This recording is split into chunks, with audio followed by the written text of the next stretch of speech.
क्या आपने कभी सोचा है कि हमारे आसपास दिखने वाली साधारण जगहें भी कभी-कभी रहस्यों और डरावनी कहानियों से भरी हो सकती हैं? आज मैं आपको सुनाने जा रहा हूं एक सच्ची घटना, एक ऐसी जगह की जहां जाने के बारे में सोचकर लोग आज भी डर से कांप उठते हैं। तो तैयार हो जाइए, क्योंकि कहानी शुरू होती है अभी। ये घटना उत्तर भारत के एक छोटे गांव की है। गांव के बाहर एक पुराना कुआं था। लोग कहते थे कि उस कुएं में कभी एक औरत की लाश मिली थी। धीरे धीरे गांव वाले उस कुएं से पानी लेना बंद कर चुके थे। लेकिन कुछ नौजवान लड़के, जिन्हें इन बातों पर विश्वास नहीं था, उन्होंने एक रात हिम्मत दिखाने की ठानी। रात का समय था। चारों ओर सन्नाटा हुआ था। चांद बादलों में छिपा हुआ था और हल्की हवा पेड़ों की डालियों को हिला रही थी। वो चार दोस्त टॉर्च लेकर कुएं के पास पहुंचे। जैसे ही उन्होंने कुएं में झांका, उन्हें सिर्फ अंधेरा दिखा। एक दोस्त बोला, देखा, कुछ नहीं है यहां, सब झूठी बातें हैं। लेकिन उसी वक्त अचानक कुएं से पानी गिरने की आवाज आई।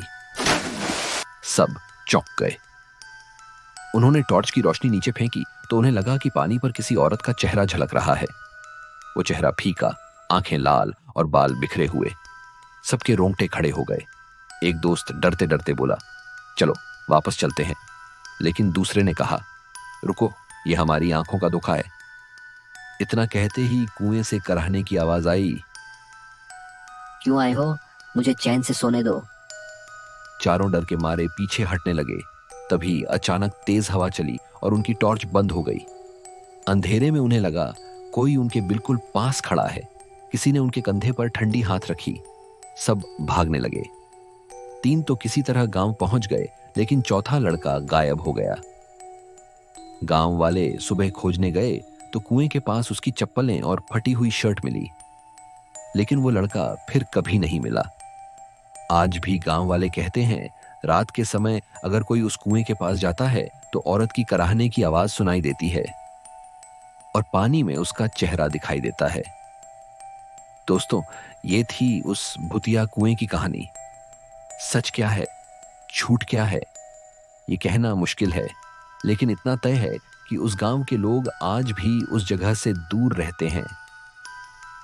अगर आपको ये कहानी पसंद आई और भी ऐसी डरावनी कहानियां सुनना चाहते हैं तो चैनल को सब्सक्राइब जरूर करें।